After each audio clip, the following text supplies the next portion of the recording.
Hey, everybody. Hello, hello.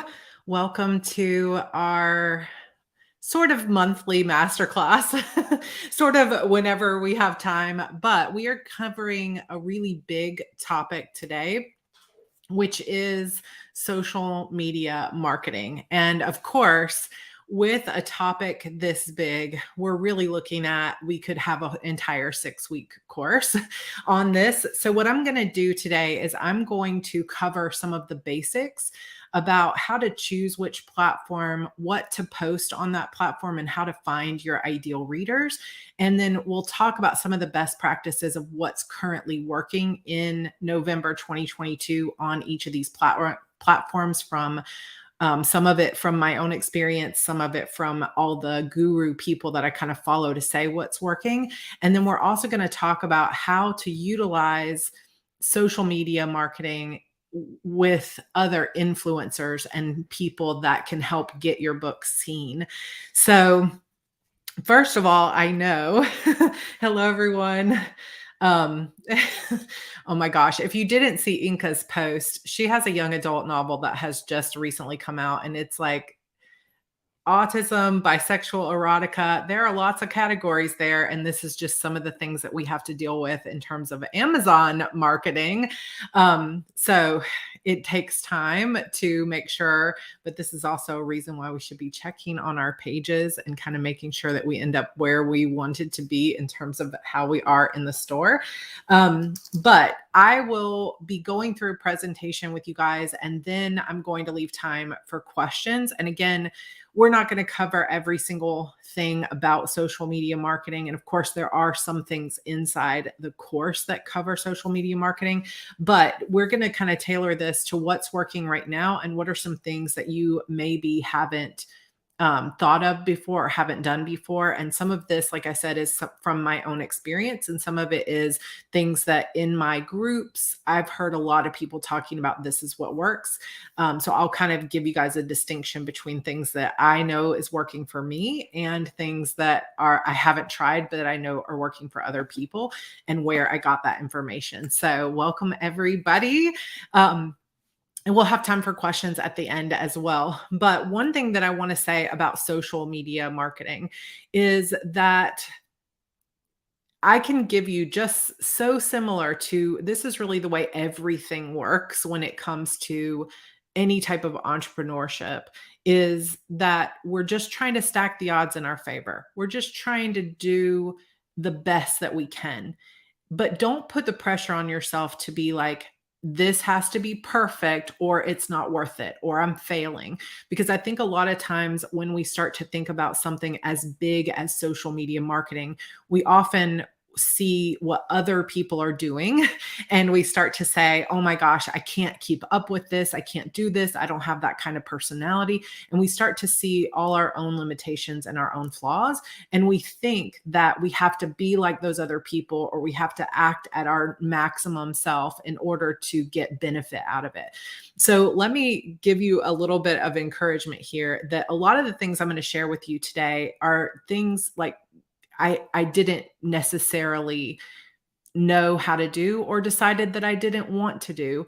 And I've still been successful with my social media. And it's one of those things that your career is going to feed into your social media and your social media will feed into your sales. So if you start to get a lot of sales, you'll start to notice that more people will follow you on social media. And one of the things that you'll start to notice too is that sometimes the people who have like massive book sales are not always good people to look to see what's working and what you should do. And this is true with your back matter. This is true with your covers. This is true with your social media marketing.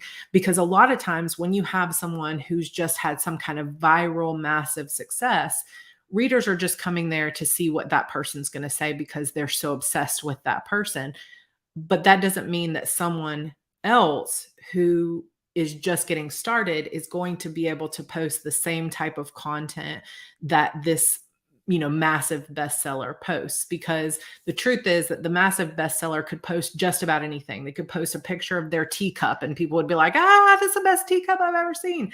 But like for you, you post your teacup and you're like, Well, nobody really cared to see that. So your strategy when you're just getting started might look very different. So sometimes it's better if you're looking for people to emulate or you're looking to see what works, not to look at, I mean, it's good to see kind of when someone is doing really good social media marketing. It's good to see what they're doing, but it's also really good to look at the people that are just a little bit ahead of you, who have a few extra books published than you.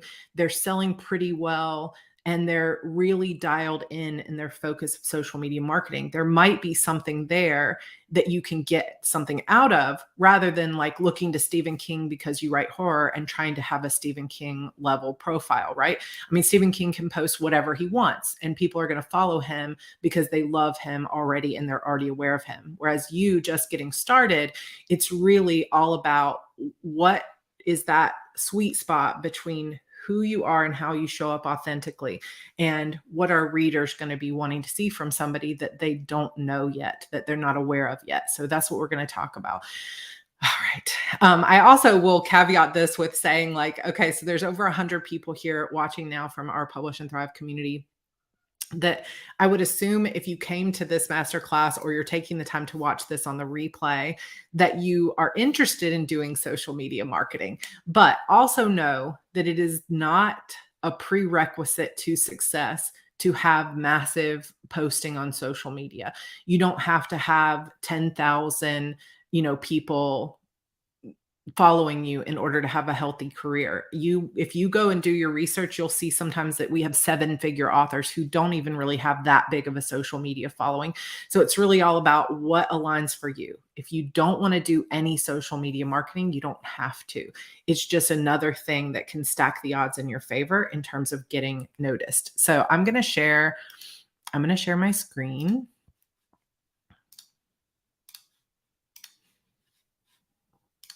And hopefully I did my slideshow correctly. I'm going to share it kind of like this, and hopefully I won't kind of cover up my own stuff. So I see your question, Janine, but I'm not going to answer questions until the end because it's possible that I'm going to cover your question in the presentation. So, all right. So what is social media marketing not? So good social media marketing is not talking about nothing but your buy links. Like, one of the most annoying things that you can see from people when they're like authors, when they're posting, is literally the only thing they ever share is, I have this sale, I've got a cover reveal, I've got this, come buy this, come buy that. You can talk about your books all the time if that's all you want to talk about. But think about it differently than just like hawking your wares. Okay. Nobody is going to want to follow you if all you're talking about is buy my book, buy my book, buy my book. Because it gets old really quickly. It's not also random photos of your backyard. And again, you may see photos of my backyard out there, but when we're talking about the actual marketing side of social media, it's not just post whatever you want whenever you want. Like, if you really want to use social media as a marketing tool, then it needs to have a strategy behind it. And we're going to talk a little bit about that. Doesn't mean you can't post pictures of whatever you want. It's just, is that part of your strategy or is it just what you want to do? Because some things will play into a strategy and some things just won't. And social media marketing is not really just about you. And this is probably the biggest mindset shift that you can get into. And we talk about this some in the course, but I really want to push this home because this is so important. That really, if you want to market your books and you want to utilize social media as a tool to get in front of more people, then you don't need to be thinking about yourself. You need to be posting about what your readers are going to want to hear. So to be most successful with social media marketing, it's best to focus on your ideal reader. And when I say social media marketing, I'm not talking about getting more followers. Okay. What I'm talking about when I say social media marketing is, how do you gain readers that are going to buy your books? How do you gain more awareness for your books and for your brand? And it's almost always best to focus on your ideal reader. And so here's an example of a you focused post, and I'll just use myself here. My book Beautiful Demons is on sale for 99 cents. Grab it today. Now, again, you may see me post stuff like this because sometimes I'm not as worried about the social media marketing. And sometimes I haven't developed my strategy enough. But in general, this type of post, hey, my book is on sale, doesn't really give readers any reason to care about it. What is Beautiful Demons about? What kind of book is it? There's a million books free on my Kindle Unlimited. Why do I care that this is 99 cents, right? This is very focused on me because I want to tell you that my book is on sale. But a reader focused post gives them a reason why they should buy it. Readers are looking for books. They are actively looking for stuff that they want to read, excuse me. And I just said, excuse me to my microphone. This is the week that I'm having. Mean Girls, Murder, and Magic, all with the mysterious guy you'll fall for instantly. Beautiful Demons, my YA contemporary fantasy, is only 99 cents today. So this is thinking of, what your reader wants to, like why they would want to read that book is because, it's got these elements. It's got magic, it's got teen drama, it's got a murder mystery, and it's got a romance. Give it to me, right? They don't care if I say my book is on sale. What they care about is, what is this book about and why would I want to read it? And that is where your sweet spot is. So one of the biggest tips that I can tell you when you're first starting out is to really sit and think about what is the one main social outlet where I'm going to show up best and where my readers are going to be. So ask yourself, what type of content do I enjoy talking about? And this is going to be important because if you're already reluctant to post on social media and you already don't want to be there, you don't want to be forcing yourself to post stuff that you're not enjoying, right? But also be thinking, what type of content does my ideal reader enjoy consuming? And we're going to talk about how to figure that out in a minute. How can I create content I enjoy that also encourages my ideal reader to follow me? I should have made a little Venn diagram here where those two things intersect, but I just didn't have time to put it together. How can I create content I enjoy that encourages my ideal reader to follow me, and not only to follow me, but to buy my books? And I see these couple of comments here. I love posting videos and photos of my dogs, and they've been getting way more likes than my writing and book stuff, but I'm not sure that's helpful. And then anytime I put up a pic of my dogs, they get way more likes than anything else. So I get that this is a way to engage. And those types of posts, when we're talking about your behind the scenes, your life, stuff that makes you relatable, that stuff is great for people who already know and like your books, right? But unless you have dogs in your book, and that is a part of your brand, is contemporary romances with dogs or pets, then it's probably not going to actually make those people want to buy your books. So we're looking at creating a feed wherever you choose to be that does both things, that invites new readers and keeps your readers engaged and liking you as a person. And if that sounds familiar, then you go back to, hopefully a lot of you have made it to and through the marketing module, which is one of your parts of your 4-step indie marketing framework that works time and time again, is that you want to be bringing in new readers, and you want to be holding on to your current readers and making them loyal fans. So posts about your dog or your life are important for your current fans to engage with you, to get to know you, to trust you, to like you more. But those types of posts are not going to, in general, like bring in new readers. They might bring in new dog lovers, and those people might someday translate into readers, but it's not as focused as if you were focusing on your books as well. And so you want a mix of those types of things. And then also think, where does my ideal audience hang out online? And I know that one of the questions that I get all the time is, how do I figure that out? So we're going to talk about that in a second. Also ask yourself, where am I going to show up best with my own talents, skills, and joy? And I put this last one in here because it's so important to think about yourself, not just how does social media marketing work? Because you could take somebody else's exact strategy and not be as successful with it because you don't have the same talents and skills that they have, because you don't have the same presence, or you don't have the same types of topics, or you don't have the same joy for it. Like if you wanted to do and you decided that YouTube was going to be your main thing just because Sarah has a YouTube and does well, maybe when you sit down in front of the camera, you realize you don't actually like just sitting down and talking about stuff, or you don't like doing vlogs, or you get super frustrated with tech and you don't have a lot of like natural skills when it comes to lighting and all this stuff. And you get super overwhelmed with video editing and you don't like it. You hate it. That is not going to make you show up best on YouTube, right? Just because somebody else does. And so you want to think about all of these different aspects when you're deciding where you're going to focus. So how do we figure out where our ideal readers are?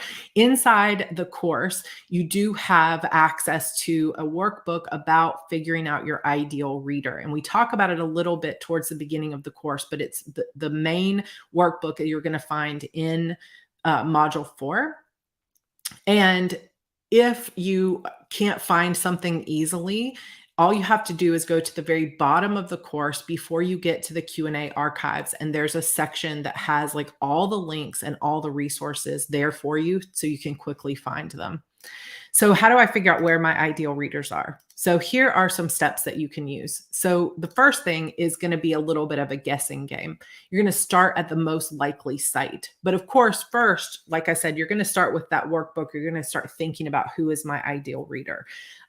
So if you're writing adult epic fantasy, you're going to have an ideal reader who likes probably Brandon Sanderson, or who potentially goes to Comic-Cons, or likes to, read other fantasy books. It might be somebody who plays Dungeons and Dragons on the weekends, or it might be somebody who enjoys collecting things, different things like that. So you could come up with who your ideal reader is, what age range you think they are in, and really kind of drill down to, here's a person that I feel like I'm talking to on social media.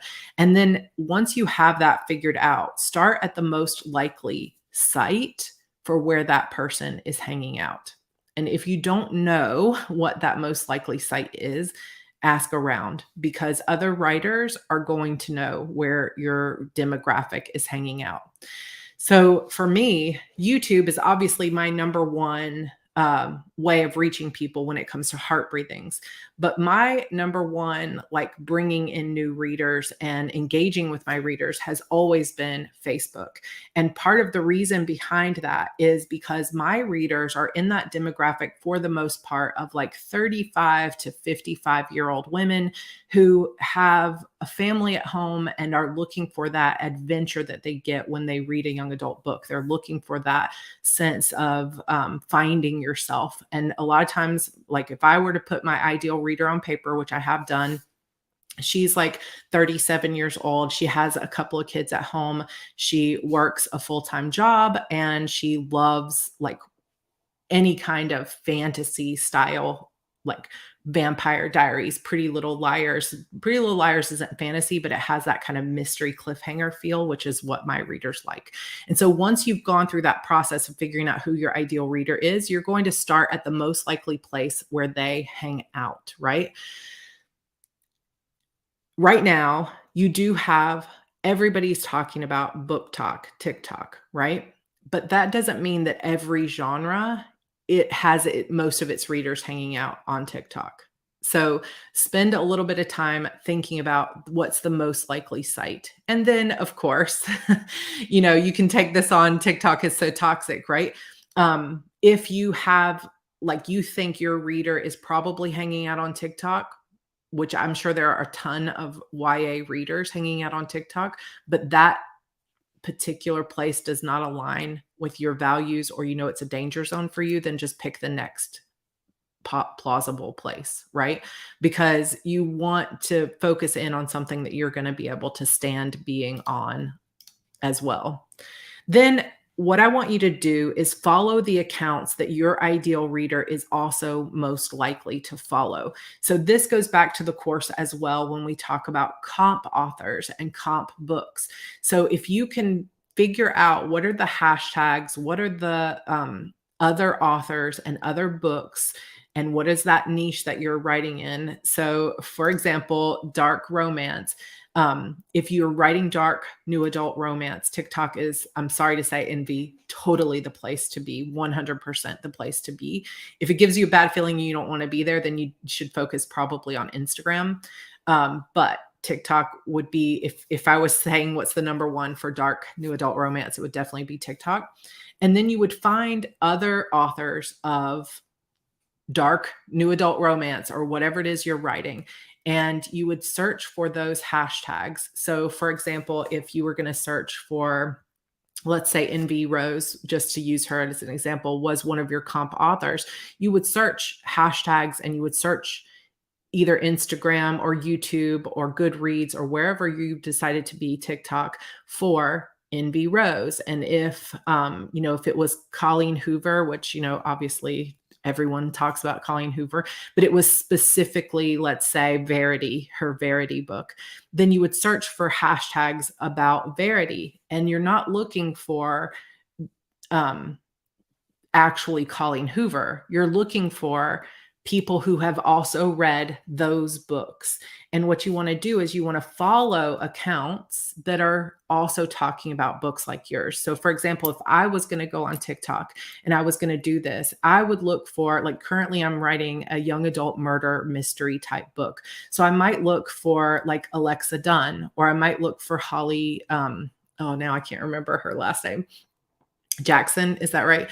A Good Girl's Guide to Murder. And I'm going to even go through the bookstore and I'm going to look for comps of other authors who are writing YA thrillers that are twisty and murder mysteries. And I'm going to follow people that have reviewed those books. And I'm going to try to keep a list of them. Like, if you can create a spreadsheet, or you can put it in a notebook of what are these accounts, and you're looking for readers, not necessarily fellow authors. You're looking for readers who have read A Good Girl's Guide to Murder, who have reviewed it and have loved it, because you're going to use this in your market research.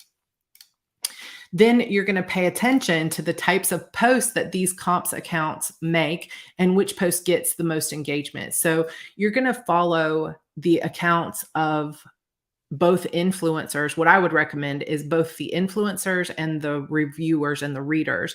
And then you can also go and follow the author to see what their audience is responding to. So if I say Holly Jackson, I would follow her, but I'm also going to follow, like, she would just be one account I would look at. And the reason that I'm going to follow her is I want to see what her readers are responding to and what type of comments they're making. Because if she posts, oh, look, guys, I've got a brand new book coming out, and I go look at the comments and I see that everybody says, oh, I hope this one has a sexy guy like this guy, or, oh, I really can't wait for those twists, or you're killing me, every book you write makes me cry. You're going to listen to those types of comments and you're going to think, okay, so people that like the same kind of books that I like to cry, they like for the twists and turns, they like to be surprised, they get excited about cover reveals.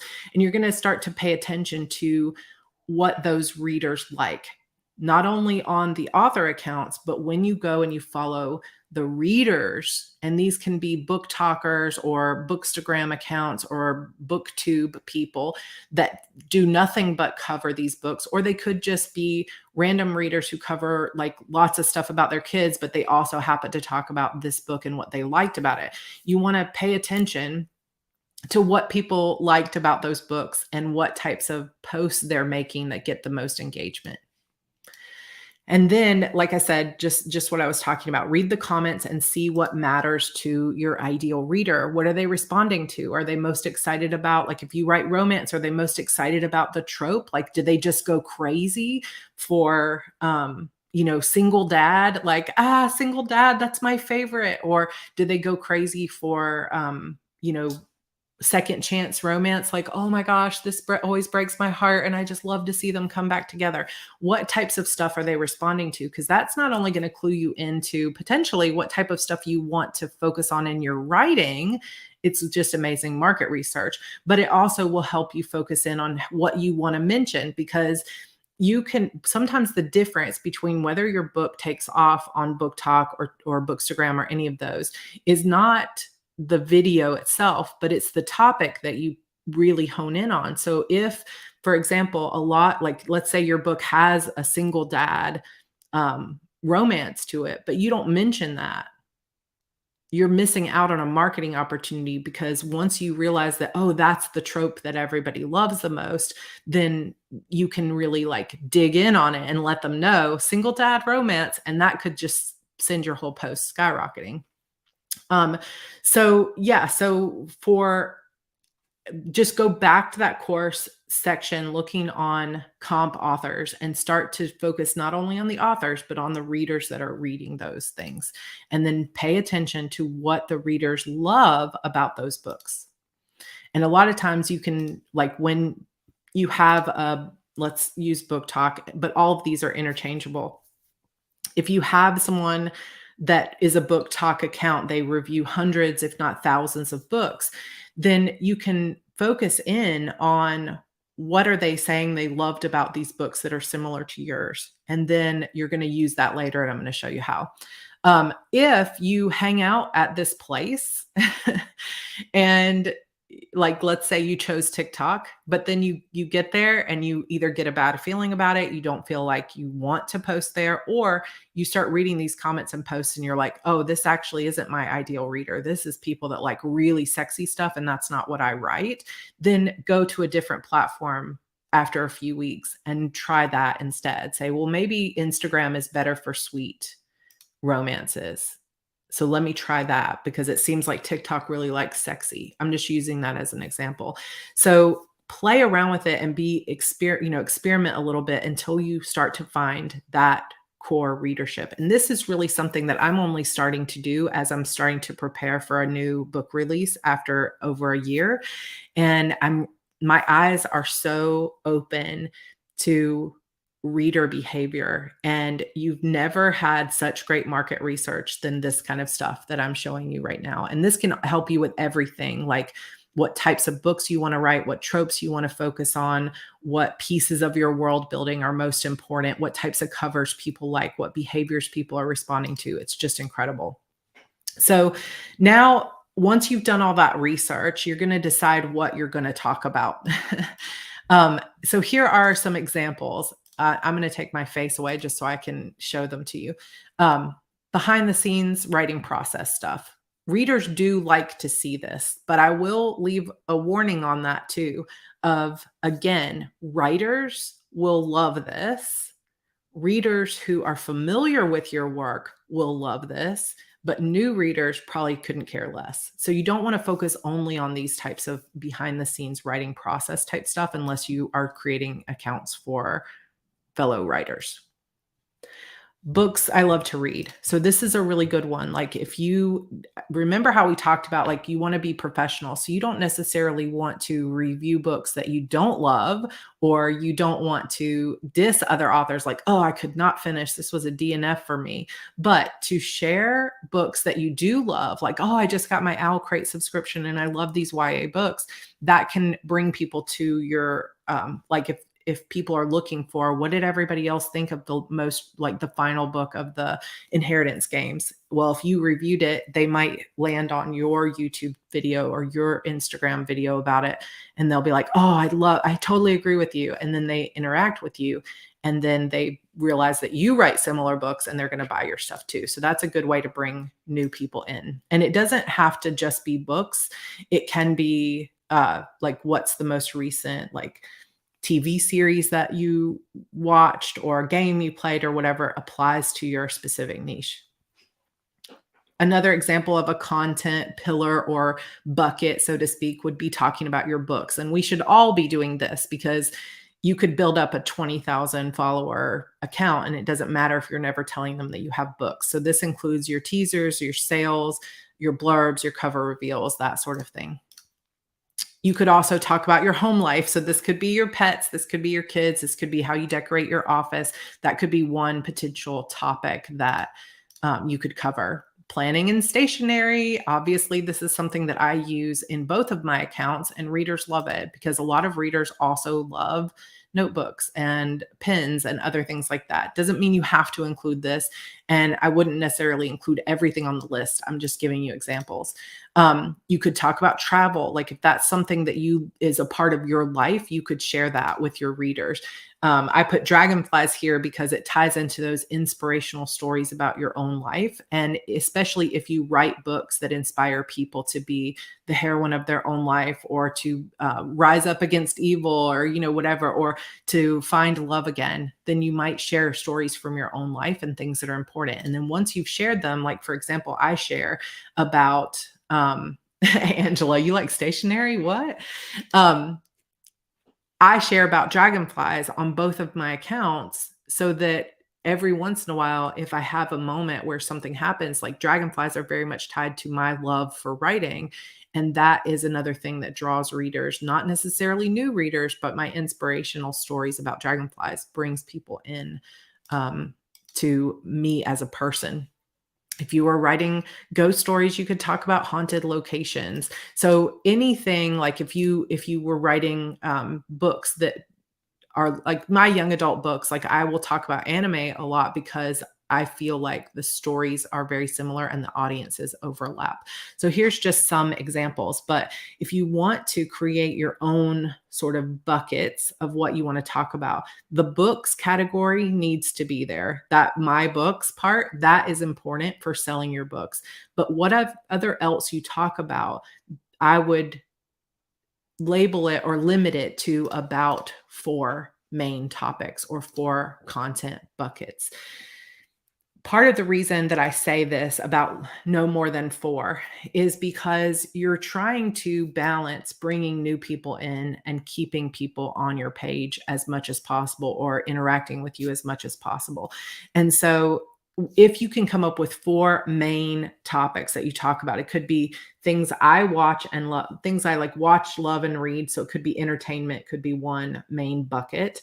My books could be another main topic that I cover. Stationery and planning could be another one. And then because I'm witchy, maybe another one could be like crystals and witchy tools, stuff like that. And those could be my 4 main things that I talk about. And I'm going to mix up what types of posts I make within those topics, but those are going to be the main 4.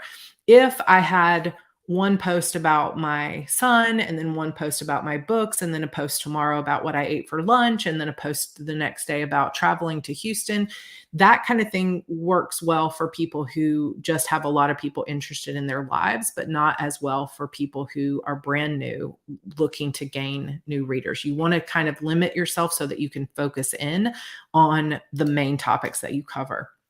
And then once you know your topics, decide how often you're able to or you want to post. What is sustainable for you? So even if somebody says, well, you have to post on TikTok 3 times a day, because I'm going to tell you that in a minute, that it's best to do that. That might be best practice for general life, but that doesn't mean that that's best practice for you. Because if you don't have time in your busy schedule to post on TikTok 3 times a day, that's not sustainable for you.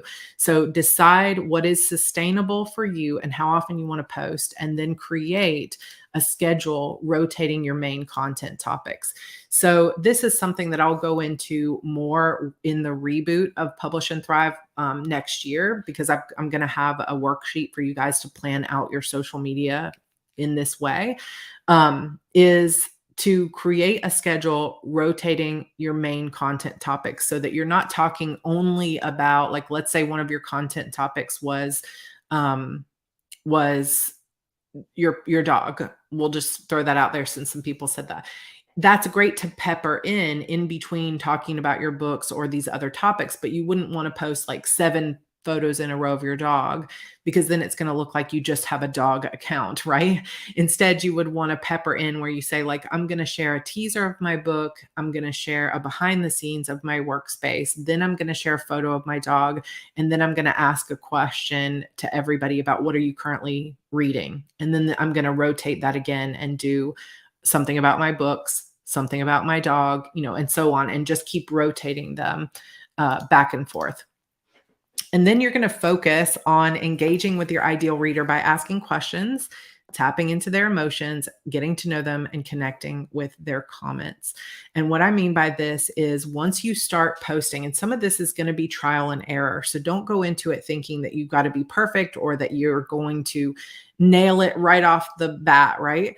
But focus on what's working and engage your readers. So again, don't make it just about you. If you share that photo of your dog or of your planner, ask them, do you plan on Sundays or do you prefer to plan on Mondays? Or do you hate planners altogether? And get them engaging with you. Not only is that going to help your algorithm overall, but it's also going to let you get to know them. Because if you, let's say you post something about about your planner, and it's total crickets. No one is interested. No one like even comments on it. But then you post a picture of your dog and you get 50 comments. Okay, that's interesting to note. Next week, you rotate those same things. You post about your planner, 1 comment. You post about your dog, 100 comments. Okay, now you start to collect data on, even though I love planners, my audience does not seem to care about my planners. So I'm going to post less about my planner, more about my dog, right? Pay attention to what types of posts by engaging with people, getting to know your readers. And then another thing that can be super important is to repurpose or cross post your best content to your other platforms. So in general, because we're all so busy, now there may be some people here who have tons of time and you want to create different content for different platforms.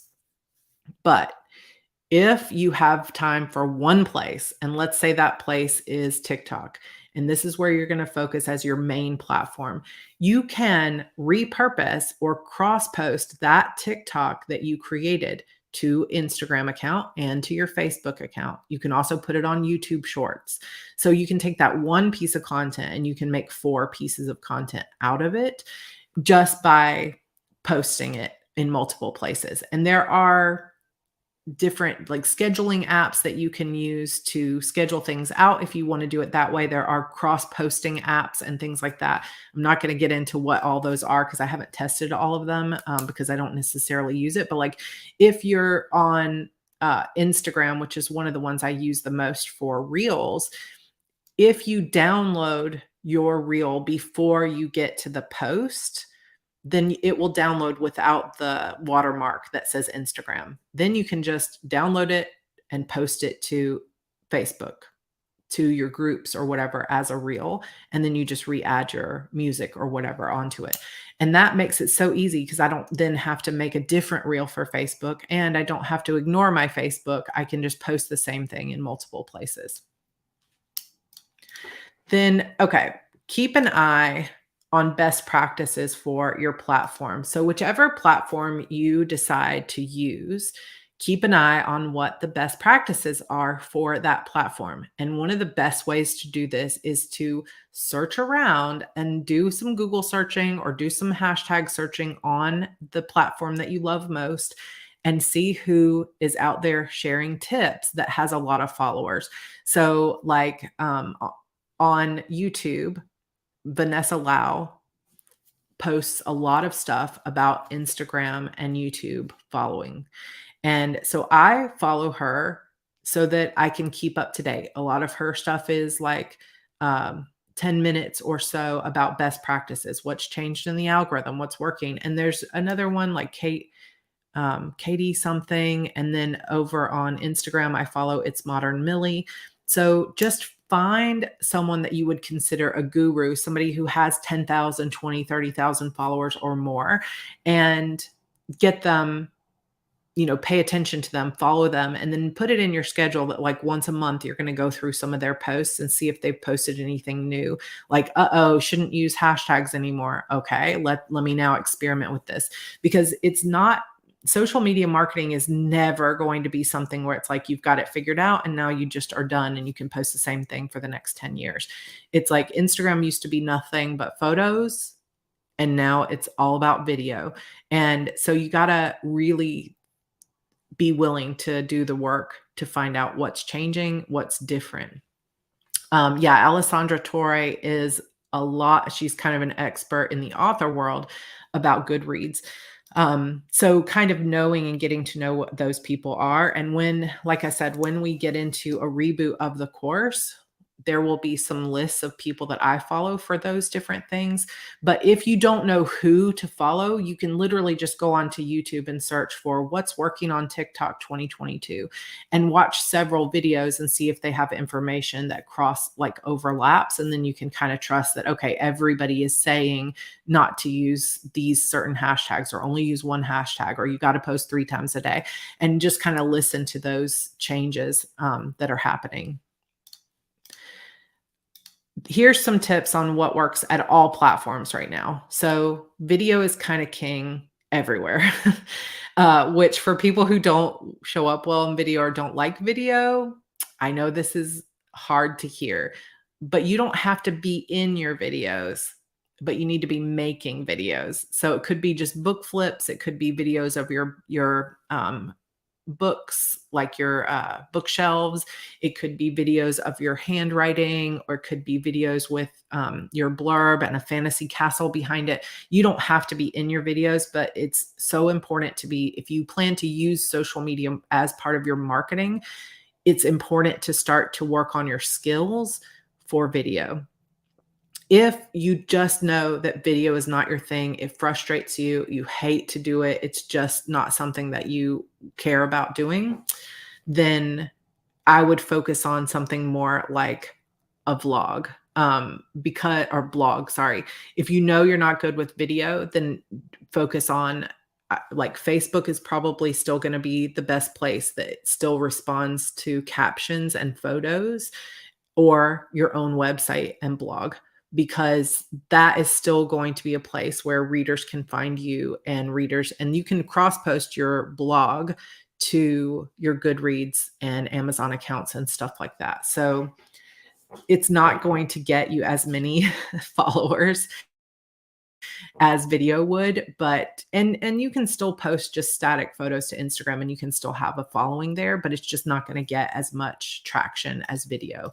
And yes, Canva is a great tool for that too, because you can put in photos that can be animated basically. So you can put photos and then you can put music over it and you can have animated type things. But it takes time, right, to learn the skills that you need to learn, which is why I say focus on one platform, right? Start with one platform, because if you're trying to figure out how to do short form video and long form video, and you've got a blog going and you want to like learn how to filter your photos, like you're going to just start to get so overwhelmed with your marketing that you're not going to be able to write your books.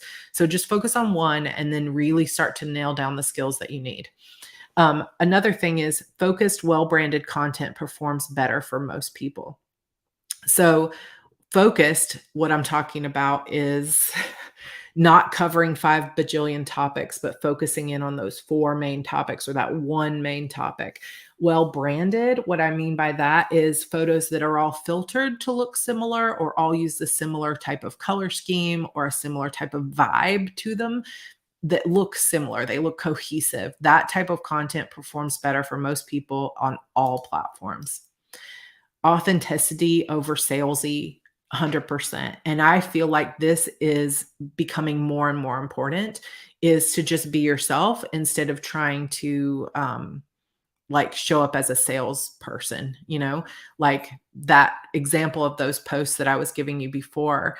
The one of just like Beautiful Demons is on sale now, that seems salesy. Whereas if you're thinking about authenticity, you're like, that doesn't just mean showing up as yourself, but it also means authenticity in what is this book really about? I'm not trying to sell it to you. I'm just telling you authentically what you're going to love about this book, what's real about this book, in terms of the things that you like to read. Another thing that works on all platforms is to pay attention to what is working or what blows up for you and lean into that. Not meaning recreate the same posts over and over again, but if you happen to notice that every single time you post a reel that is about like what are the romance tropes that you use in your series, and people are like, oh, I need more of those tropes, and you start to notice those get like 10,000 views more than your other stuff, then you want to post more of those sort of book flip type things. And what I mean by book flip is, if you've seen those videos where people are just doing like this with the pages of the book, and then over the top of it, it just has the words like single dad comes home, you know, after losing his job, like he's looking for the love of his life, or, you know, whatever. Those little tropey type book flips are helpful. Another thing that helps elevate you a little bit at every platform is, if you're using your phone, use the back camera on your phone instead of the selfie camera. I know this sounds like such a simple thing, but when you use your selfie camera, it is like half the power of the camera that's on the back of your phone, especially if you have an older phone that's a few years old. Get used, I know you can't see what you look like, but if you can get used to, creating video with the back of your phone, your better camera, it's going to instantly make your content look better than people that are using selfies cameras. All right, so we're going to kind of fly through some of what's working on each individual platform right now. And again, if you have a different experience than this, please share it with us, because this kind of stuff is changing all the time. And I don't know everything there is to know. Business profiles on Facebook are getting a lot of engagement and views. So this is something that Facebook changed, I think, just earlier this year. So, you have your profile and then you have your page, but you can transfer your page into what they're calling business profiles. And for some people, that it just automatically did it. So like my Sarah Cannon page became a business profile, and now I have to like switch into that profile to make any posts. So it's something they're going to force everyone into if you haven't been forced into it yet. But for a very long time, people complained and they tried to make personal profiles about their books, because business pages were getting zero interaction on Facebook. And now in 2022, we're seeing a resurgence of those business profiles getting more engagement and views. So for a long time, groups were kind of the only place that were working for authors, and now it's business profiles yet again. So just another thing that's changing. So if you only have a personal profile, you might consider making a business profile, because that is technically where Facebook wants you to be posting. Also, cross-posting your Instagram Reels is working really well on Facebook, and those types of short videos are kind of taking over every social media platform. Groups are still really powerful for your current like readers, but you need to give readers a reason to join you, and then have an engagement strategy to keep them in there.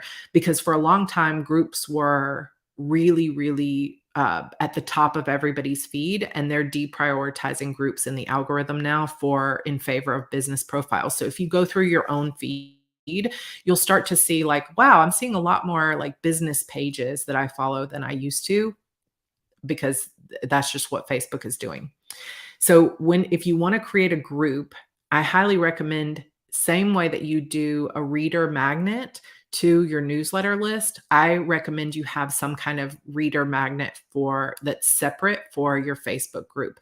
So you would say to people, come join my Facebook group and you get this free chapter sneak peek of the new release. Or come join my Facebook group and you'll get a free signed postcard in the mail, like if you want to do that. Anything that you can think of. It can be a chapter, it can be a special teaser, it could even be a special video that you created that's pinned to the top. Like, you want to hear me talk or read the first chapter of this book, or you want to hear me give you some behind the scenes on how I came up with these characters, join my Facebook group and have that pinned to the top, but give them some kind of magnet, some kind of reason to join. And that's going to help people like funnel them into your social media. And then have an engagement strategy to keep them in there, because one of the worst things that can happen to your Facebook group is there's 100 people in there and nobody ever posts. So try to get them talking, have like Meme Monday where everybody posts their funniest like book memes, or have like coffee chat Saturdays. like I'm going to start a thing in my reader group called Sundays with Sarah coming up. And that's going to be just kind of like a little coffee chat style post that I'm going to do every Sunday. And then we have Witchy Wednesdays, where every Wednesday I post something kind of witchy, like a link to an article, or here's a new movie coming out that's witchy, or here's my crystal collection. So coming up with those kind of engagement strategies can be really, really helpful in Facebook groups. In general, too, Facebook tends to be an older crowd. So this is, if you're looking for the young readers that are reading all the Colleen Hoover stuff, that are, like 18, 19, 20, or young business professionals that are reading all that dark romance, you're not going to find them as readily on Facebook. Sorry if my internet is not looking great, because all of a sudden it is dying on me.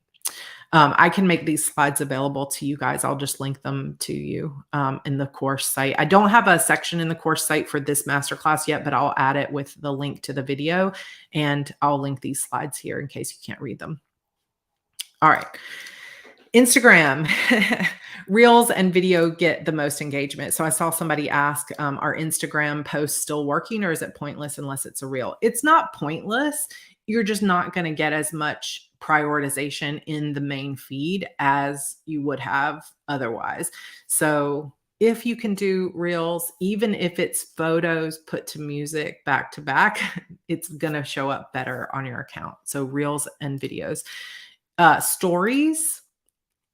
So you can do Instagram stories, and these are amazing for engagement with your current audience, but they're not really good anymore for gaining new followers. It used to be that you could use hashtags in your story, and those would show up on the hashtag like discover page, and people would follow you from there. But now really stories are for your current audience, whereas your main profile, your reels, that's where you're going to get discovered on Instagram these days.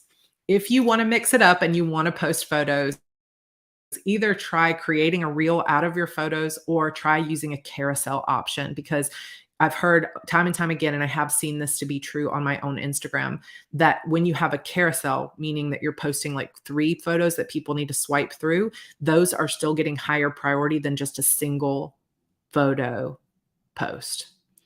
So it kind of goes, reels are the best, then carousel photos where you're posting multiple, and then single photos. So even if it's just like, if you're going to post a picture of your planner, show it from 2 different angles, or a picture of your book, like you want to post the cover reveal of your book, you put, one that's got a teaser on it, and the second one is an actual photo of the book on your desk, but post more, 2 or more photos is going to get you more engagement. It's still important to use a branding strategy with filtered photos for reels covers and for your posts. So again, I've been talking for 50 minutes and we're still not even through like all of this. So I can't cover every single thing, but if you have questions about what to use, I use Lightroom, Adobe Lightroom, and I'll have it on a slide in just a second, to filter all of my photos. And this is such a huge thing for the cohesiveness and the aesthetic quality of your feed. And when it comes to Instagram, you've got the reel, but then you get to put a cover for that reel. If you don't place your own photo as a cover, then Instagram just picks whatever picture random still from your reel. So it's always important to upload your own cover to your reels so that you have an Instagram worthy, like cohesive look. Also, it used to be that shorter or that longer captions on Instagram performed better.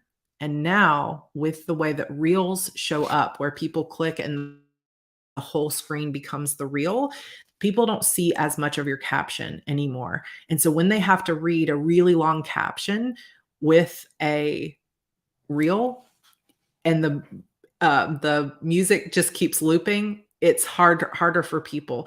So what a lot of people are seeing, and I have seen this to be true for myself as well, is that shorter focused captions with a good hook are better for bringing in new people, because people just aren't going to read a long pile of text on your reels anymore. But you can experiment with short and long.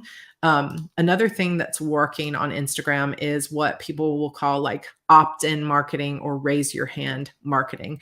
Now, this is something that I could really go deeper into that I know we don't have time for.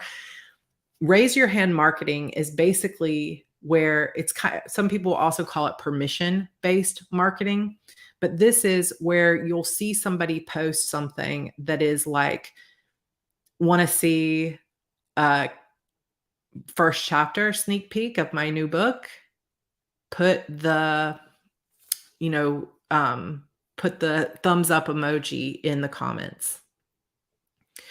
That is asking people specifically to raise their hand that they're interested in what you've got to sell them or give them or whatever. And what some people are doing now, this is kind of next level, but I'm going to be trying this probably, is there is a app called ManyChat, and it is one of the few things that integrates with Instagram, like it is approved integration with Instagram. And basically what you can do with this is you hook it up to your Instagram, and then you can make a post that basically says, want to see the new, like the first chapter of my latest book, put a thumbs up emoji in the comments. And when someone does that, this app will automatically send them a DM with a link to BookFunnel or whatever to go and get that book for free or that chapter for free or whatever it is. And that to me is kind of next level. It might be above the pay grade for those of you that are just getting started, because you will have to pay for that kind of thing. But it might, I wanted to mention it because it might just open your imagination up to what's possible. And you don't even need to pay for ManyChat. You can do this just like, if you only have so many followers, you can do this on your own. But if, somebody who has 10 or 20,000 followers, it might take them too long to be in their DMs. But instead of posting like your cover reveal, for example, on your main feed first, you could say, cover reveals coming Friday. Want to see it early? Put a book emoji in the chat. Then when they put a book emoji in the chat, you send them a DM, private DM, that says, here's the cover. What do you think? Something like that. But what that does, now you could also send them a DM that says, sign up for my newsletter here, but that kind of feels bait and switchy to me, because you told them you were going to show them the cover. So you might say something like, here's the cover, and you literally just put it into the DM, or you send them a link to your website and say, come look at the cover over on my website. And then on the website, it also has a little BookFunnel link that says, what do you think of the cover? Read the first chapter here. Or what do you think of the cover? Join my newsletter list and I'll send you the first chapter. But you're marketing to people who raised their hand and said, yes, I want it. And that is like proven right now to be one of the most effective marketing tools that you can use. So I wanted to kind of open your mind to that. Another thing, and that works on TikTok too and Facebook, but it's just working particularly well on Instagram. Also, make sure on Instagram that you have your links in your bio. So for a long time, people were saying that you don't want to use Linktree, you want to use your own website. Now, however, places like Linktree, you can connect your Facebook pixel up and they can give you a lot of data about the people that are clicking through. So just make sure, whether you use a link to your own website or you use a link like Linktree or something, some other kind of third-party thing that gives you links, make sure you only get one link in your Instagram bio. So make sure that that link leads them to a list of links so that you can leave them links to your new release, to join your newsletter, to follow your blog, to go to your TikTok, so that you can do that. And that is still an important tool that you can use. And then another thing that is somewhat new on Instagram is that you can pin posts to the top. So this is similar, probably they stole this from TikTok, right? So if you have a really highly engaged semi-viral post on Instagram, or you have a welcome post that's like, hey, I'm Sarah, here's my books, here's where you can find out more about me. You can make that post like a reel on your Instagram, and then you can pin it to the top and you get 3 pinned posts. I haven't utilized this yet, but I'm going to be working on that this next week. So use those 3 pinned posts for either important news, highly engaged content, welcome posts, cover reveals, stuff like that. Another Instagram thing is that original content is now being prioritized over trending content. So over on TikTok, people want trending sounds, like it'll say trending sound alert, and you want to use that. Instagram is moving away from prioritizing trending sounds, and they're looking more for original content. So you actually speaking on the video, like if you do a book flip on Instagram, instead of using just music, actually speaking and saying she moved to this small town and didn't realize that it has a secret, a dark secret or whatever, that is going to be prioritized over trending sounds. I know I'm going through this really fast, you guys. I apologize. I did not expect this would take an hour, and I still have so much more to show. If you have to pop out, this is recorded, so you're all good. If you, yeah, thank you. If you do talking head type reels, where it's just you talking like, hey guys, I can't wait for you to see my new book, whatever, make sure that you use captions, because there's so many people that will just click straight off if you're talking and you don't have captions, because a lot of people cannot watch your Instagram reels and stuff when they can have their sound on. They're at work, they don't want to get caught, whatever else their situation is. They've got the kids in the car, whatever it is. So use captions. And they're actually like, you can put captions in on Instagram automatically, but you can also use a third-party app to put in fun captions. There's lots of different ones. So again, we'll share those at another time. And yes, the video will be uploaded to Teachable, and you can watch it on YouTube later as well, or Facebook. All right. So with Instagram, one of the things that is still true that is good is that you can only post 3 to 5 times a week, that you don't have to be posting, 1,000 times a day. Here's an example of my filtered post. So if you look, like all of these kind of have that pop of sort of like a teal color to it. I use Adobe Lightroom to filter my photos with all the same filter to give them that cohesive look.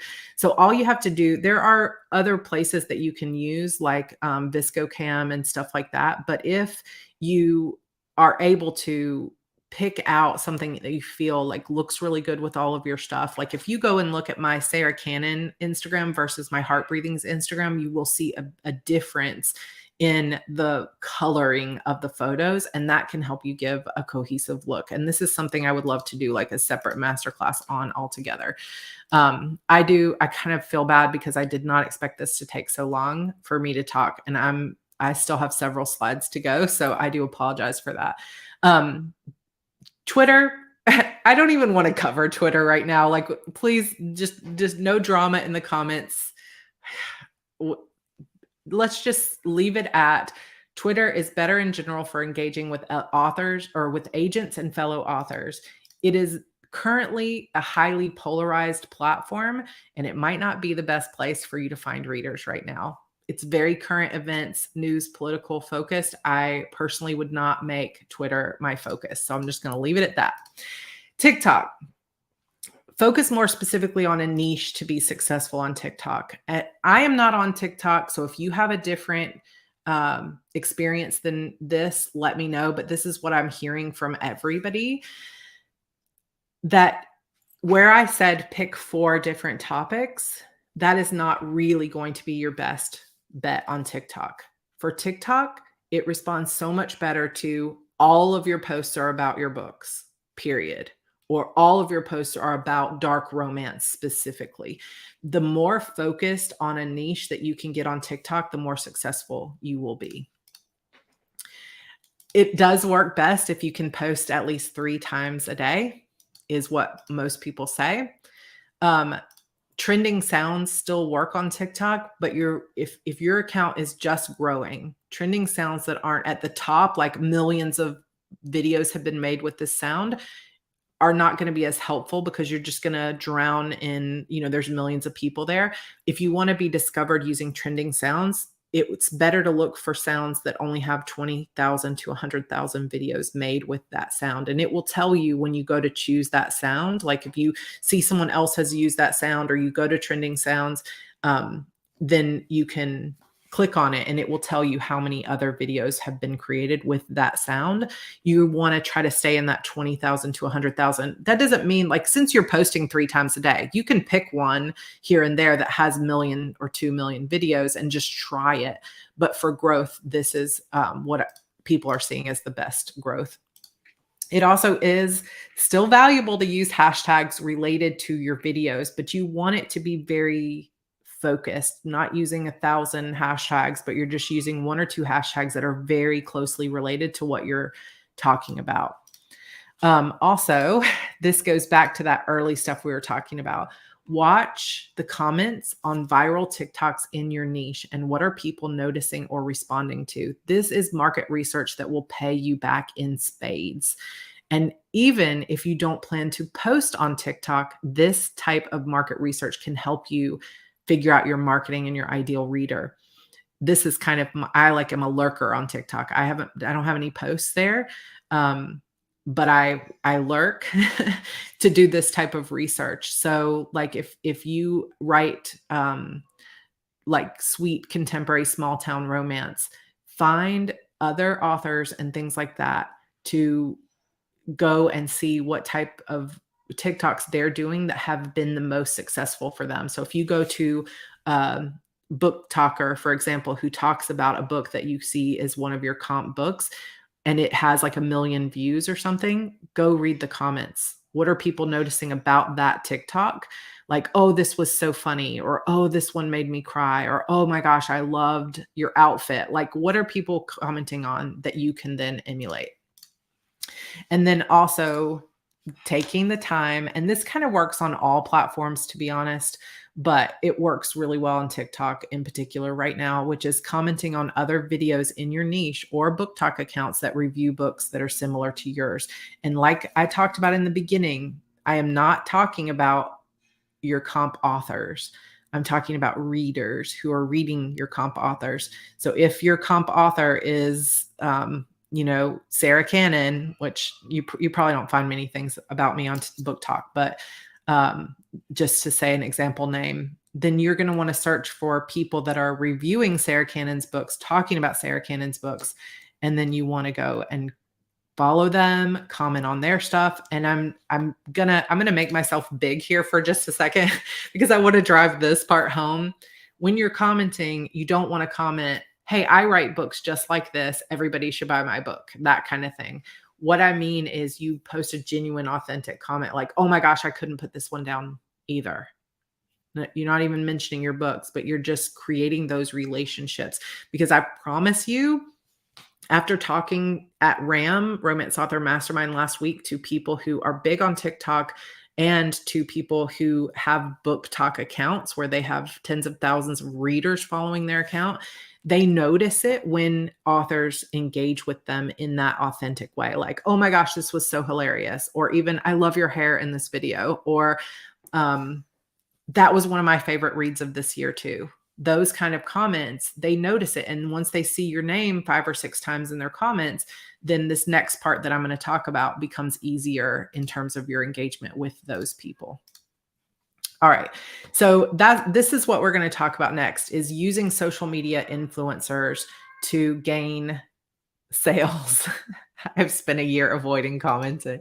I will answer this real quick. Are there better times than others to post those 3 times a day on TikTok, morning, afternoon, evening? What I have heard people say is that it's best to post them, like you said, like spread out throughout the day instead of like 1, 2, 3 right back to back, posting them once in the morning, once in the evening, or afternoon, once in the evening. So I haven't seen people say that it matters that it's like noon, 4, and 8 p.m., but more so that it's just there's a few hours in between. So whatever matches your schedule. All right. Let's say you don't even necessarily want to be on social media, but like in terms of your own posts and your own followers, you can still use social media to gain sales by interacting with influencers. So I'm going to give you a process. Now, this is, like I said, this is something I've been working on myself in terms of creating a spreadsheet for my next release because I want to try this for the first time. But I learned a lot of this stuff from people like Sky Warren, some people in a Facebook group that I don't even know if they'd want me to mention their names. And then it was totally brought home to me again at Romance Author Mastermind last weekend when Anna Huang was talking about how this is a big part of how she blew up with her number one best-selling book on Amazon. And so this is really something I have been paying a lot of attention to, and this can really work, but it might push you a little bit out of your comfort zone. So if this is not your thing, you don't have to do this, but it can be a tool. So I'm going to give you this process. So again, determining your comp authors in your niche. What books are currently popular that you know those readers would also love your books? So if A Good Girl's Guide to Murder is about to come out, it's just gotten picked up for a BBC TV series, and there's a whole set of books that are like that, and they're all still all over Barnes and Noble. Or for me, One of Us is Lying. Is it Karen McManus or something is the name of that author? Her book, One of Us is Lying, has been on the New York Times bestseller list for teen books for, I don't know, 200 weeks or something like that, like for years now. So these would be kind of like comp things. They can be trad pub or they can be indie in this case. But determine your comp authors. If you can come up with at least 5 books that are currently popular that are similar, have a similar readership to yours, that's going to be helpful. If you can come up with 10, even better. Then you're going to search Instagram, TikTok, Facebook, Goodreads, Google, all of the above, or whatever you have time for the titles of those books. So I'm going to use, in my case, One of Us is Lying. The authors, the tropes, the trends, the keywords, you can look at any of those things. So for example, I know that this is the name of the book is One of Us is Lying. So I could take an afternoon and I could search Instagram for hashtag One of Us is Lying. So then I could search TikTok, I could search Goodreads for that book and see who has reviewed it. You can't really use hashtags, I don't think, as well on Goodreads, but you can search for that book and see who has reviewed it. And then you can look for the influencers, not the authors. You're looking for reviewers who have reviewed those books and loved them. And you can start making a spreadsheet, or you can create a list inside your, like a bookmark inside your Google, whatever. You're looking for their blogs, you're looking for their TikTok accounts, their Facebook accounts, their Goodreads accounts, Instagram, and so on. So that you can say, okay, here's people who have reviewed and enjoyed a book that is very similar to mine.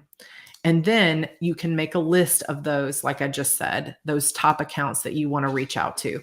Now, again, similar to a lot of things that I've said before, is you don't necessarily always want to choose the people with the biggest following, because if you are a brand new author and no one's heard of you before, do you think that you're going to be more likely to get a response from the blogger who has 1,000 followers or the blogger who has 10 million followers? Just use common sense there, because you can reach out to the blogger or the TikToker who has 10 million followers, but that person probably is getting 500 requests today. Whereas the person who only has 1,000 followers, they might have really good engagement, but you may be the only person they hear from offering them a free book this week. And so make it a mix of people. Don't just focus on the people with 10 million followers. And then you can follow and engage with those counts. Now, obviously, if you want to do the following and engaging, this is time consuming. So proceed at your own ability to proceed. So if you know that your time is limited, you may just want to focus on Instagram, and you may just limit it to 10 accounts. If you have lots of time on your hands and you just really want to hit the marketing, you could you could follow 1,000 people, right? There's no limit to it except your own time and capability. Then when you have a sale or new release, or you can use backlist. So maybe it was Envy said, what if I don't have a book that's come out right now?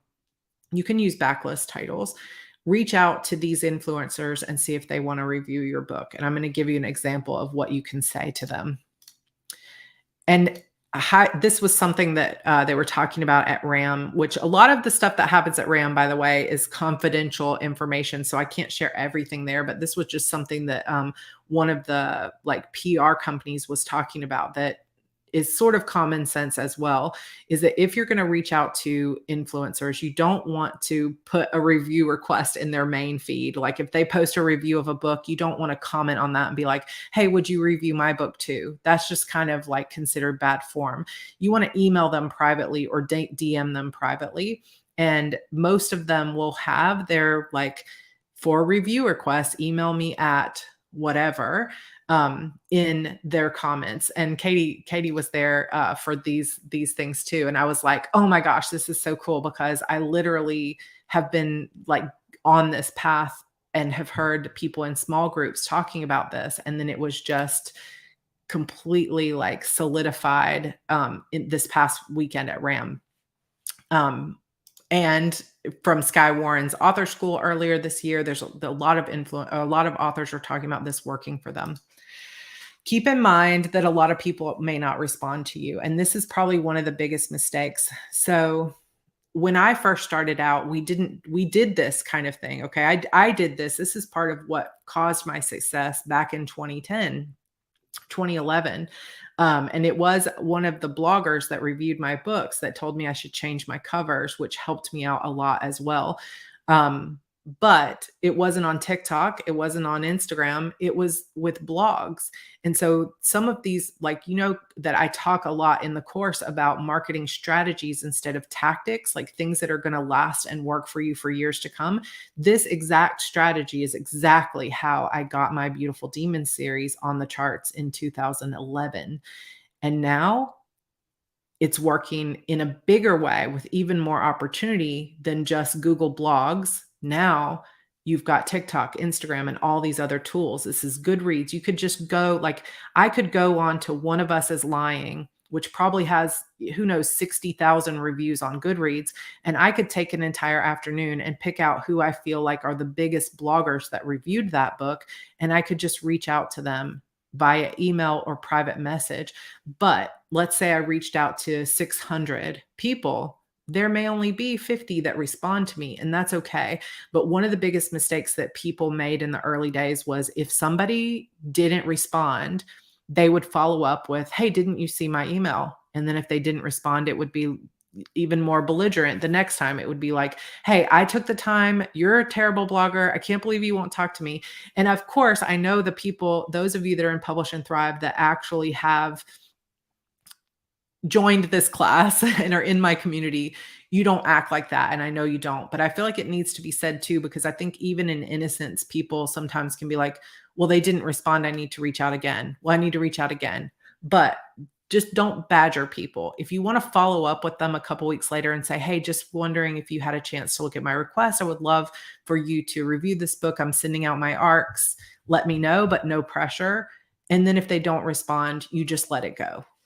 Because some of these people are so busy. Like, I don't respond to every email and I just can't, but it doesn't mean I don't care or that I'm a bad person. It just means I get 1,000 emails, Keep your requests short and clear. Let them know what, when, and how. And this was another thing that was important for us when we were just starting out in 2011 was you don't want to send a 5-page email. You don't even want to send them your full blurb and cover and all that stuff. You just want to send them a quick email that lets them know what the book is about, when you want them to review it, and how you're going to send it. So, for example, here is just an example letter. And again, this is going to be, these slides are going to be available to you afterward. But let's say, like actually address the person. Don't just say like, hi, blogger, put their name on there.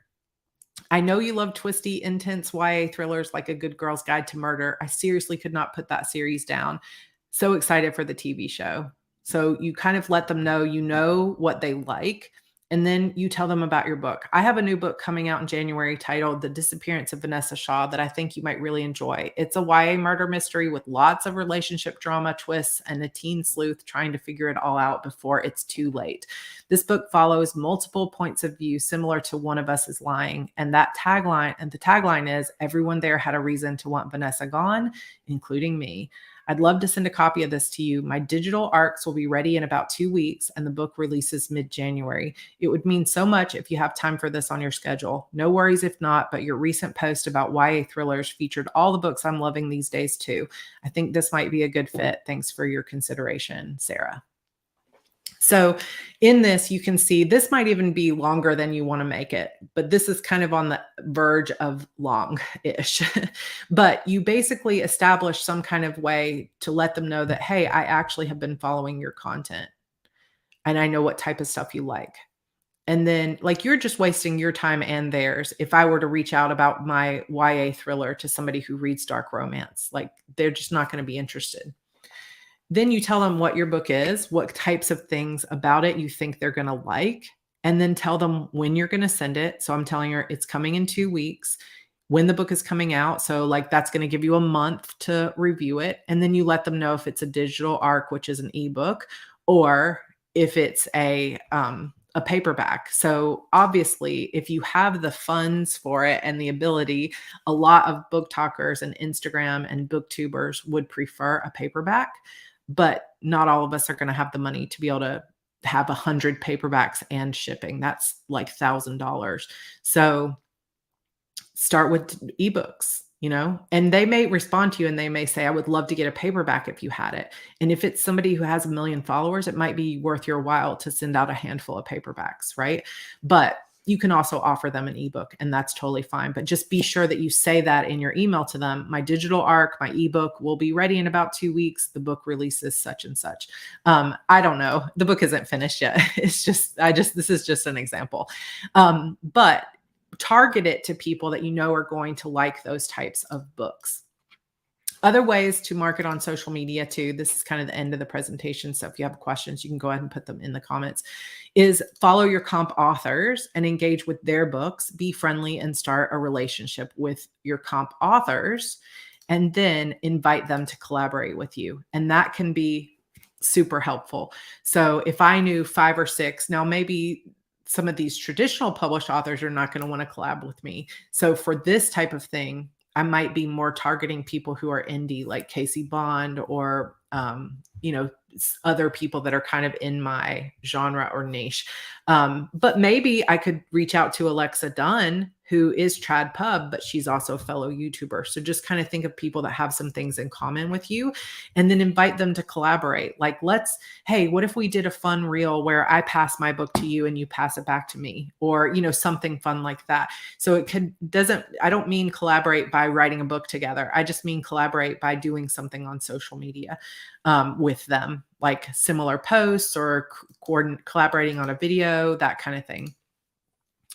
Also, another thing that you can do is make sure that you're offering your reader magnet in your posts every so often with a link to download. This is super important too. Like I talked about giving people a reader magnet to join your Facebook group. It's so helpful if you have a reader magnet, which is like a chapter or a book or something free that you're giving to your readers to join your newsletter list. Make sure that you're funneling people from your social media into your newsletter, because your newsletter is where you're going to make them lifelong fans that auto buy your books the minute it comes out. And that's going to be the best place to reach them. So use your social media to pull people onto and give them a reason to join your newsletter. Final takeaways. Be authentic, just be yourself. You don't have to pretend to be someone else.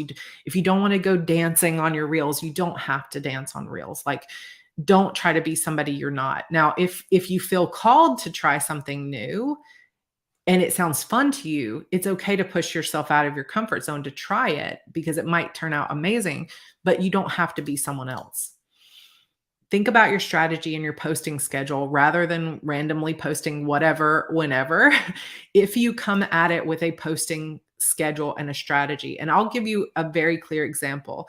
When I started Sarah Cannon Instagram, I was literally posting whenever, wherever, picture of my kid, picture of my planner, picture of my new scarf. I had no plan. And it took me a long time to grow on Instagram. Heart Breathings, I started years later. And if you go and you look at my Sarah Cannon versus my Heart Breathings posts, you'll see that I have like maybe a third as many posts on Heart Breathings, and yet I have more followers. And that is because I started Heart Breathings with a specific strategy and a brand and a posting schedule. So even though Heart Breathings is geared toward writers, if I started a pen name today with a specific strategy, I know that I would be more successful faster because I have a strategy and a posting schedule. Follow and engage your comp authors and influencers who read them. That if that's the main takeaway you get from this, I hope that you hear that. Is like right now it is difficult. The reason I think this is working so well is it's more difficult than ever for readers to go on Amazon and figure out what the hell they want to read. Pardon my language. But there's like a million, I mean, how many? 50 million books and half of them are free on Kindle. Like it's gotten to a point where Amazon is having a hard time telling readers. Google is having a hard time telling readers what to read next. And so we're back to kind of an early indie days resurgence of word of mouth. And that is happening on social media. People are finding what books they want to read next right now on social media in bigger ways than they have since 2011. And so if you can follow and engage and figure out your comp authors and your influencers, and part of that, I'm sorry to say, means writing to some kind of market, right? I'm not talking about writing to trends, but if you're writing something like my Death's Awakening series that's like zombies and magic, I would have a heck of a time trying to find somebody that wrote something similar, right? But Shadow Demons, that is a more successful seller because it's written more to market, right? And we'll talk about that more coming up as well. Tailor your content to what your ideal reader is excited to see and engage with, rather than only focusing on what you want to post. And then follow a few guru accounts that discuss changes on your chosen platform. These things are all going to help you. The final thing is, if you want to sell more books, focus on the stories you tell. Why would a reader pick them up?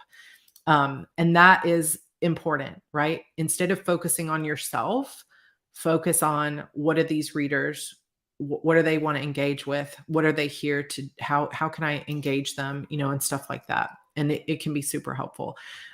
Okay. So that is a presentation. It took way longer than I expected, but hopefully this has been a ton of good information for you guys. So now I'm going to go to questions. Thank you so much for those of you that have been able to stick around longer than I anticipated. So I appreciate it. So let's see. All right. Okay. So somebody asked first before I go. Okay. Let me pull up. There's a lot of questions here. Yes. Just offer a free ebook. Where is it? How do we send them an ebook? So you can just email it to them, right? But if you're doing like a reader magnet or whatever, BookFunnel is the easiest way. Like BookFunnel is so good for so many things, and it is linked in the course.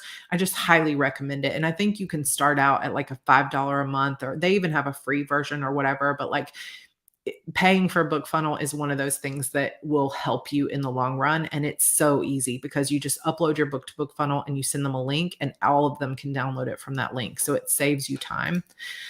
If your book lacks a major staple of the genre, as in YA fantasy with no swoon-worthy romance arc, should I tell influencers that? I mean, you don't want to, I wouldn't personally like focus on the negatives. I would just focus on the things that you love most about it. So like if, for example, you go and you are reading, like you go looking for your comps and you notice that every single one of like this person's stuff, they are focused on the romance, that's probably not somebody you want to send your book to, right?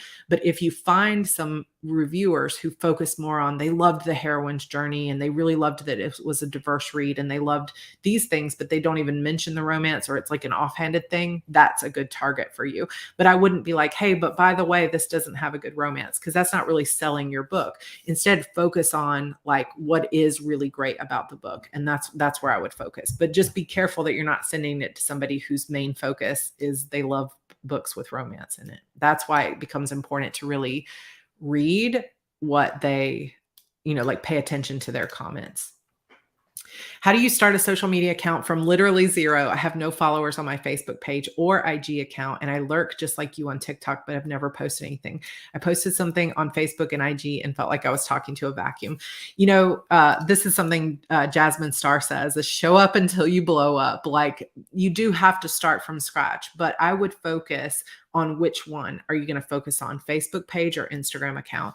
So pick one and then just cross post your stuff to it, so that you're not like trying to grow in both places simultaneously. And then follow those steps that I said. Like if you create your 4 like content pillars, these are the 4 things I'm going to talk about. For each of those pillars, you could create a list of the most popular like hashtags on Instagram that people are looking for when they want that type of content. And then use those first, brand your content and make sure that it's interesting, experiment with different content. And since you're at 0 and maybe nobody's commenting, if you happen to get one that gets 5 or 6 likes, then pay attention to what it was that was liked about that, and then lean into it a little bit more. And then also start following other people's accounts. So once you start looking for those readers, those influencers, those fellow authors, start following them and just spend 5-10 minutes a day commenting on their posts in a genuine way. And you'll start to see that people start following you back. And that's just how you get started. And then the next thing is, once you do have a book out, you make sure it's linked somewhere in the back or on your website. And it may grow slowly, but it also will be the kind of thing that you just continue to show up, you celebrate every tiny little gain. And then eventually it's going to be like, oh, you went from 10 followers to 100 followers this quarter. And then now it's going to 200, and you'll start to see better results. So newsletter masterclass. Yeah, that would be a good topic actually for it, because I have been completely revamping my whole newsletter. What if you don't want to give out writing advice as part of your platform? Some authors have been seen as hypocrites for not following the advice they give on their platform. I don't think it's necessarily good for you to offer writing advice. Because if you offer writing advice, you're just bringing in more writers, right? And you'll see me do it because I also have courses and resources for writers specifically, but I don't see any need to give writing advice if you're trying to reach readers. Instead, I would focus on those other content pillars. And it is true. You do see people that are like, oh, I've shared all this advice. And then when you read their books, they're like, they did not follow their own advice when they were writing this book. Because sometimes we teach things like you guys can go look at my social media. I can teach you how to do it. I can recognize patterns. Doesn't mean I always have time to follow through on it. And that's okay. Can I send you a copy of my nonfiction ebook next month? It will be available in January. Sure. Send it over. Let's see. I'm brand new and would like to know. Yeah. I mean, I think that if you can just start with your strategy, what are you going to post about? What are you writing? And what do people who write similar things to you respond to? Or what do they post and what are their followers responding most to? And start there, and then start tweaking and create space for it. Also, if you're friendly with someone who is a comp author, don't talk yourself out of asking them for help or thinking they don't mean it if they offer help. Yes, this is such good advice, because sometimes we can think, oh, they're too big for me, or, oh, they're not going to pay attention, or, oh, they, but actually there's a lot of people willing to help out.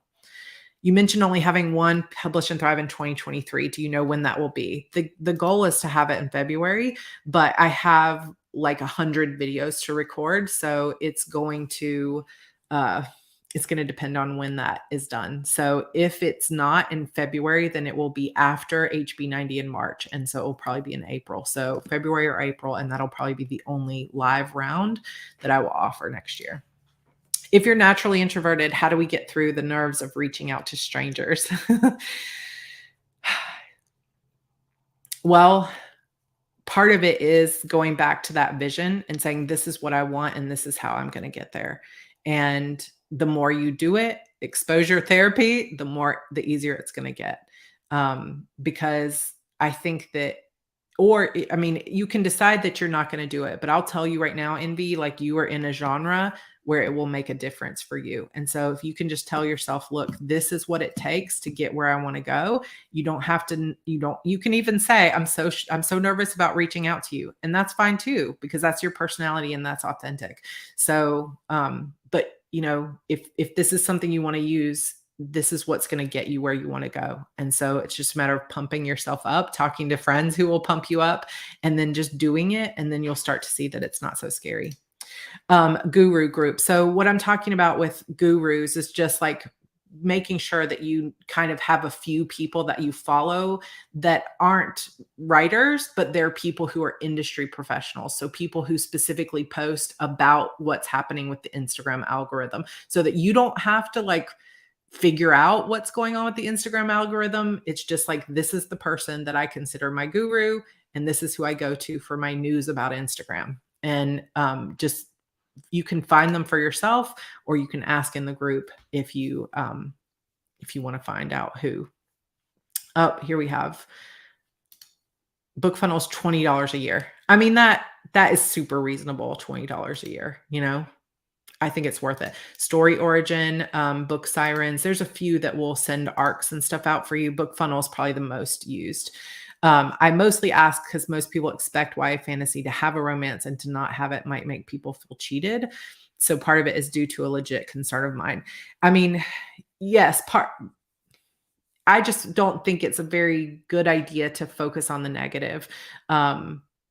If you can find a clever way to say, like, rather than focusing on the romance, this book really focuses on the like kick-ass heroine who blah, blah, blah. But it's just a matter of presenting it in a positive way. Cause like any blogger who gets a request that says like, oh, by the way, this doesn't have something that you're probably looking for, is probably gonna be like, oh, I'm not interested then. Right. But it also might be a clue to you that maybe you would want to have a swoon-worthy romance in your books. I mean, maybe it's just a choice that you made that you don't want to do, but that's what when we talk about stacking the odds in your favor, that's a place where you haven't done that. So like, you really need to make sure to focus on your cover, your blurb, focusing on the things that are stuff that people are looking for right now about your books, because it's there. It's just, you want to highlight that. Do books and movies you share about need to be in your genre? Is sharing this type of content supposed to help people connect with you?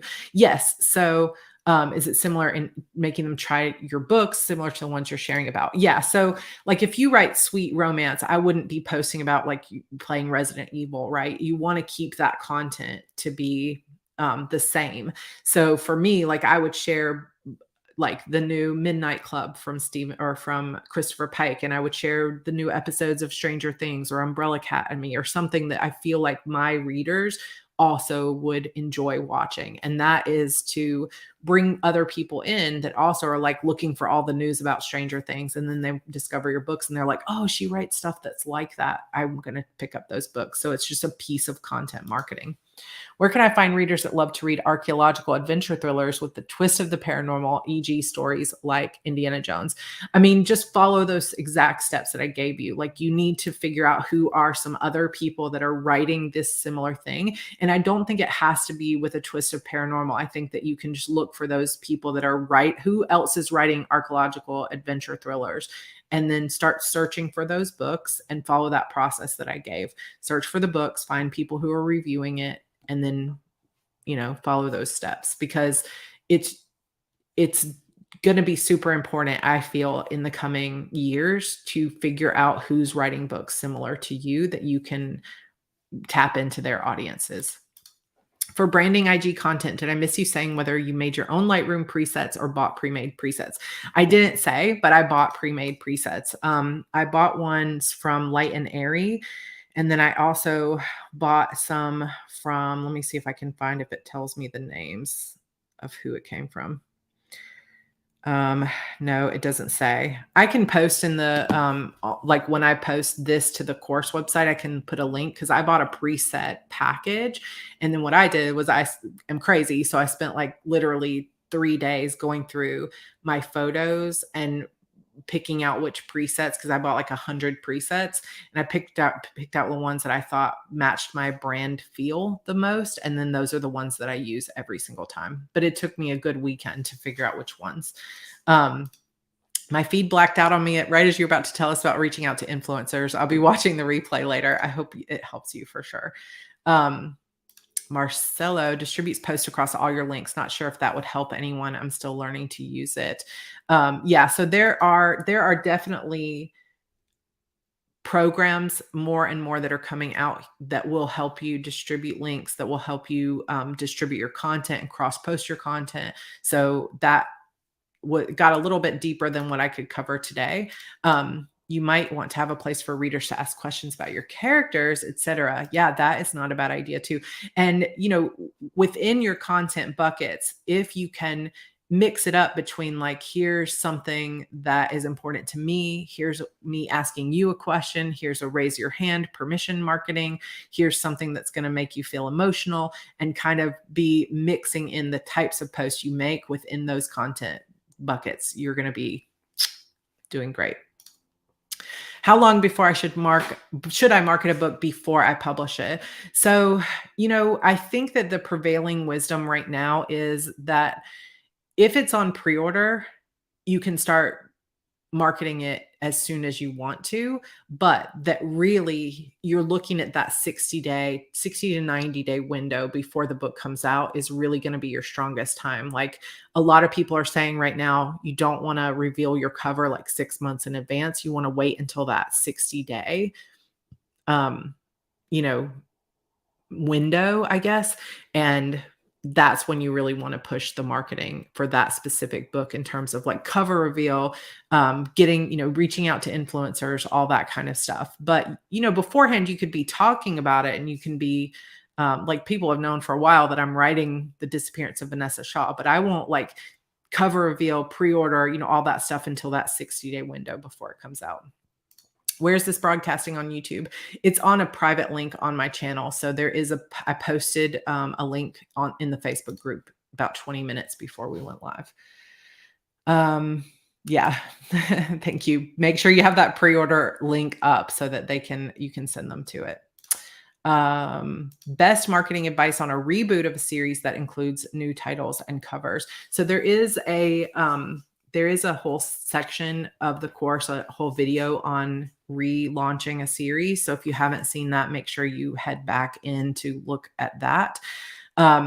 But new titles, new covers is really just, I would start exactly from scratch, like this, as if it were a brand new series. And of course, you're going to let people know, like somewhere in the blurb, that like this was previously published as, but I think focusing in on the excitement of it and then coming up with what your strategy is going to be in terms of your release strategy. So are you just dumping them all on day one, or are you gradually like rapid releasing them and building that into your marketing? But everything that you learned here today is applicable to whether it's a new title or an old title, and it will all work the same. If it's within your budget and you have time, please take Publish and Thrive. So everybody here has taken Publish and Thrive. This is only for Publish and Thrive people, but thank you, Brooke. All right, let's see. I'm probably pivoting my platform to be more authentic, but this means less writing tips and less bookish posts, like more video games. Yeah, I think that is a very good idea. Unless you're planning to sell things to writers, I think that's a perfect pivot for you to be making before your first book comes out. From a planning perspective, how much time would you recommend focusing on research versus marketing versus writing versus networking? Like, I know you're busy, Envy. It's hard to say. I guess it would be like, when is your next book coming out? And then kind of trying to divide that time.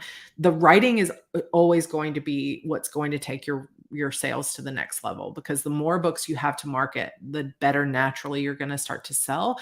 But I feel like you can sell faster with the books that you have.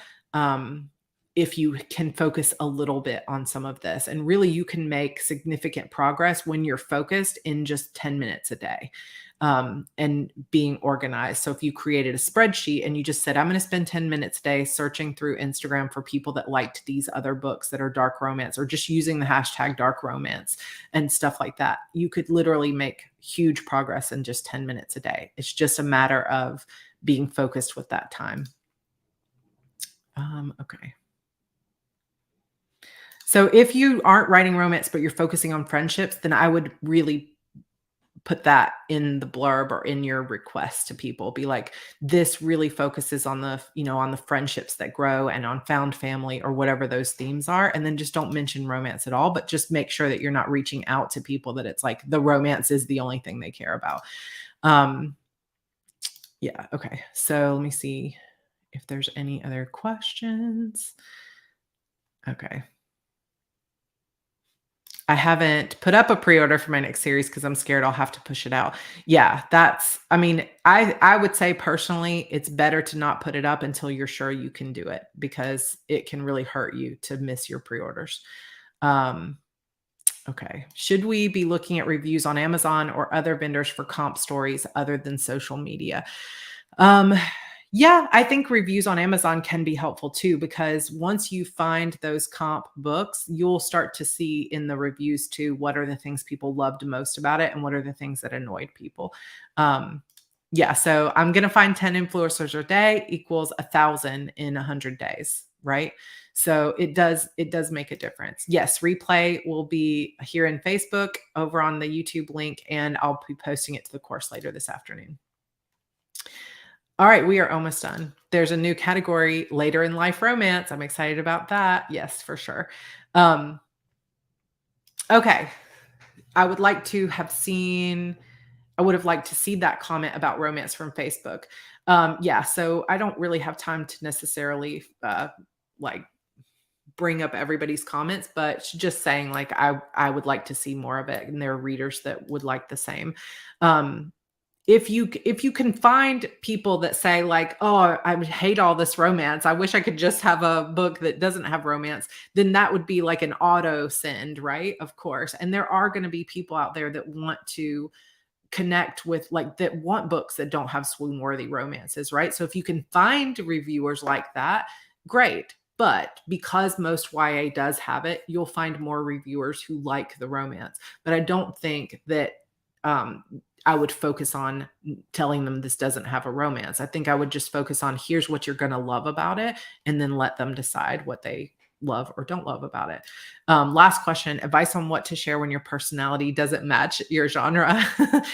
I mean, I wouldn't necessarily, yeah, I mean, I think it's not necessarily tough, but it's kind of like, I would say especially in your particular genre, kind of like creating sort of an alter ego for some of your posts so that you can sort of get into that space of headspace as if you were posting from your character's point of view of like, ooh, this is, I'm going to post teasers, I'm going to post sexy things, I'm going to post this dark hero, because of course dark romance, one of the things people love about it is the broken people, the hero that's like rough around the edges or whatever. And so if you can post that kind of stuff, that's how you're going to attract more readers. Whereas if you're really trying to attract readers that love dark romance, posting like your super cute kawaii stationery is not really going to bring them in. But that doesn't mean that in your like stories and stuff, you can't let them see, like you could make it a funny kind of thing of like, oh my gosh, I love these dark romances, but look at this funny, cute stuff on my desk. And you could even bring that into like a carousel or some kind of funny thing that you put on your reels of like dark and brooding and then super cute stationery, and that could be sort of a theme that you pull in. But for a lot of your posts to really bring the readers in, you're going to have to kind of put yourself into that headspace of how can I attract those readers? So almost like posting like your hero or posting like your heroine as if you were them. And I think that will help you. All right.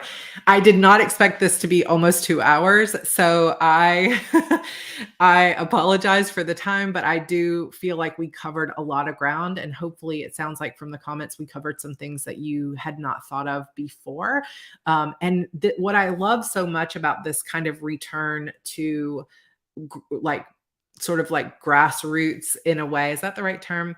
Um, is this is exactly how we found our readers in the early days. And so to see that coming back around to word of mouth and the hands, like the true like power is back in the hands of the readers, I think is really encouraging. And I think it's a really good time to be focusing on connections, authenticity, relationships.